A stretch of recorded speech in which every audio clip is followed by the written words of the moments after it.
नमस्कार, nation mirror देख रहे हैं आप और आपके साथ मैं हूं तनु। बुंदेलखंड का वह योद्धा जिसने अपनी भाई की मौत का बदला लेने के लिए पृथ्वीराज चौहान को हरा दिया। तो चलिए जानते हैं पूरी खबर को विस्तार से।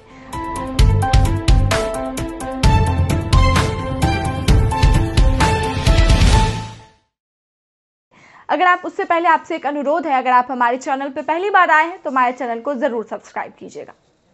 इतिहास के झरोके से झांक कर देखें तो बुंदेलखंड की माटी में ऐसे कई राजाओं और रानियों का जिक्र है जिनकी वीरता के चर्चे आज भी जुबां पे हैं। प्राचीन काल के सम्राट अशोक से लेकर मध्य में पृथ्वीराज चौहान, महाराणा प्रताप और आधुनिक इतिहास में रानी लक्ष्मीबाई जैसे वीर पराक्रमी नायकों के इतिहास में सुनहरे अक्षरों में नाम दर्ज है। बुंदेलखंड की जमीन ऐसे ही दो वीरों की गवाही देती है। ये वीर थे अल्लाह और उदल। दोनों भाई अल्लाह और उदल का जन्म 12वीं विक्रमिक शताब्दी में बुंदेलखंड के महोबा के दशरथपुरवा गांव में हुआ था। बचपन से ही शास्त्र ज्ञान और युद्ध कौशल की प्रतिभा दोनों भाइयों में नजर आने लगी थी। इनके ज्ञान और बल को देखते हुए इन्हें युधिष्ठिर और भीम के अवतार के रूप में भी मान्यता दी जाती है। इन दोनों का संबंध चंद्रवंशी क्षत्रिय वनाफर वंश से जोड़ा जाता है। अल्लाह उदल की गाथा में दोनों को दसराज और दिलवा का पुत्र बताया गया है। दसराज चंदेल वंश के राजा परमल के सेनापति थे। उदल अल्लाह से 12 साल छोटे थे। बताया जाता है कि अल्लाह के पिता की हत्या के बाद उदल का जन्म हुआ था। मां शारदा के भक्त थे अल्लाह और उदल। अल्लाह बचपन से ही देवी मां के परम भक्त थे। एक बार उनकी भक्ति से प्रसन्न होकर मां ने उन्हें पराक्रम और अमर होने का वरदान दिया। अल्लाह और उदल की गाथा में इन दोनों भाइयों के स्नेह और एकता का एक जिक्र किया गया है। दोनों के बीच इतना प्यार और स्नेह था कि जब भी एक भाई मुसीबत में पड़ता था तो दूसरा भाई उसकी ढाल बनकर खड़ा हो जाता था। बाद में अल्लाह भी चंदेल वंश के शासनकाल में सेनापति बने। अल्लाह का छोटा भाई उदल वीरता के मामले में अपने भाई से एक कदम आगे था। उस दौर में कवि जागनिक की एक कविता अल्लाह खंडन में उनकी वीरता के सारे किस्से और उनकी लड़ी 52 लड़ाइयों का जिक्र किया गया है। पृथ्वीराज चौहान से हुई थी दोनों की आखिरी लड़ाई। अल्लाह और उदल की आखिरी लड़ाई दिल्ली के शासक पृथ्वीराज चौहान से हुई थी। पृथ्वीराज चौहान भी बहादुर और निडर योद्धा थे।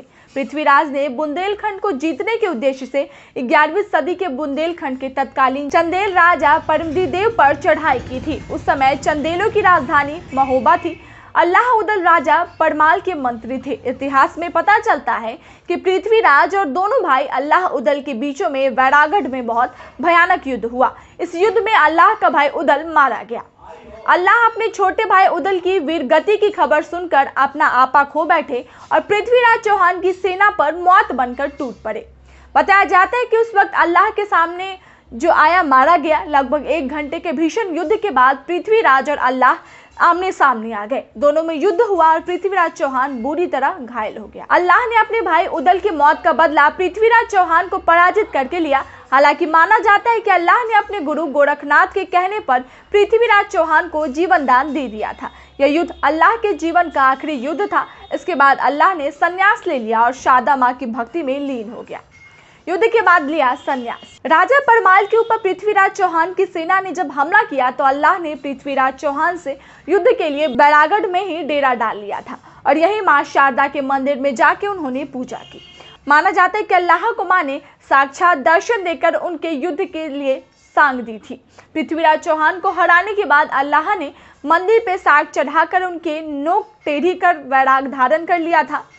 इस साग को आज तक कोई सीधा नहीं कर पाया है। यहाँ के लोग बताते हैं कि आज भी रात 8 बजे मंदिर की आरती के बाद साफ सफाई होती है और फिर मंदिर के कपाट बंद कर दिए जाते हैं। इसके बावजूद जब सुबह मंदिर खोला जाता है तो मंदिर में मां की आरती और पूजा के लिए जाने के सबूत मिलते हैं। आज भी यही मान्यता है कि माता शारदा के दर्शन हर दिन सबसे पहले अल्लाह और उदल ही करते हैं, क्योंकि उन्हें अमर होने का वरदान दिया था।